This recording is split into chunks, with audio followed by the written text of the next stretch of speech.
Meghan Markle so out of touch after weird granola bar giveaway while out with security. Meghan Markle's weird description of ordering her security guard to give granola bars to a homeless person suggests the Duchess is out of touch with ordinary people, a royal commentator has claimed.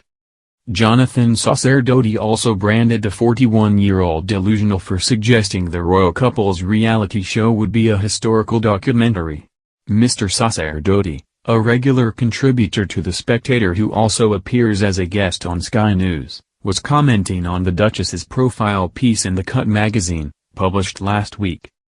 During the course of the article, journalist Alison P. Davis describes a trip to pick up Archie, Meghan and Harry's 3-year-old son, from nursery.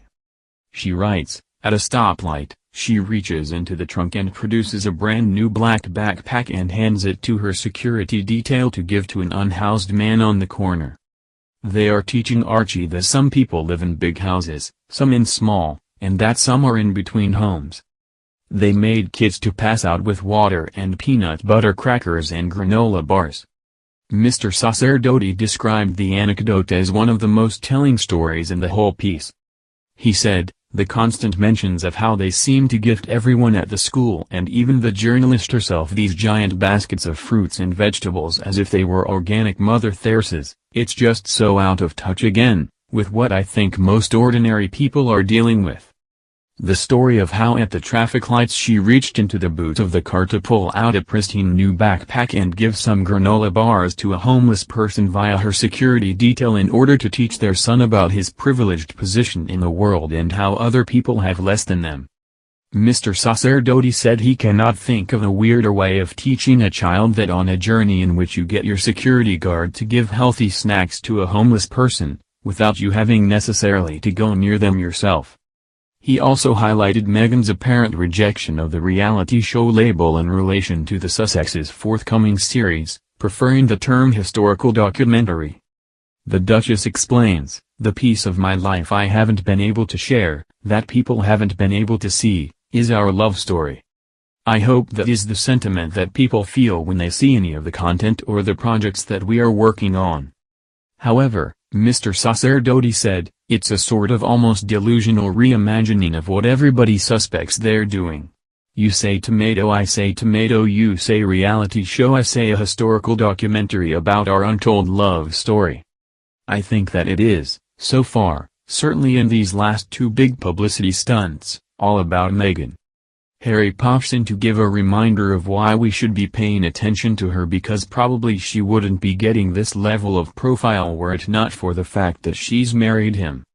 He added, "I don't think she'd be getting this massive podcast #1, dethroning Joe Rogan, the most popular podcast in the world, if she just made such a damp squib of a podcast about female ambition where she is not married to Prince Harry. And the same is true of this profile. And I doubt she would even have had such a 6,500-word profile, front cover, portrait photo, 10-hour photo shoot the day before in the front of the mansion. I can't imagine any of that would have happened were it not for her marriage to him.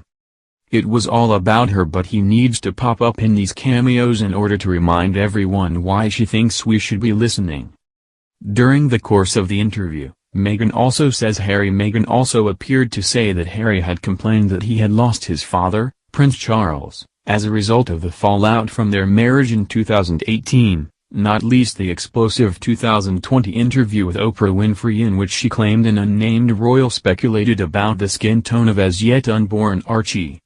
Mr. Sacerdoti said, "The characterization of what happened with Prince Charles as Harry losing his father, when Prince Charles walked her down the aisle at their wedding, and the royal family welcomed them with open arms, as did most of the nation, seems designed to wound or hurt.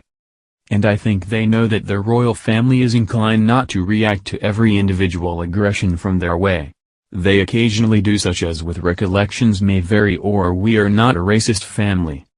On the whole, they don't react to every chess move, but they are being forced to deal with little fires being set and lit all the time at the moment from Meghan and Harry. Whether or not they will react directly to this remains to be seen, but it will be damaging, I think, to have these ideas of how he is losing his father. Meghan and Harry would do well to bear in mind current circumstances, Mr. Sacerdote pointed out. He explained, all of this, by the way, it is happening at a time when Her Majesty the Queen is advancing in age. The nation has a very respectful amount of care for her, her role having to be adapted to her current health needs. And this is the last scene the royal family needs at this moment when the Queen is potentially more frail than she has been. Express.co.uk has contacted the Sussexes via Archewell for comment.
He explained, all of this, by the way, it is happening at a time when Her Majesty the Queen is advancing in age.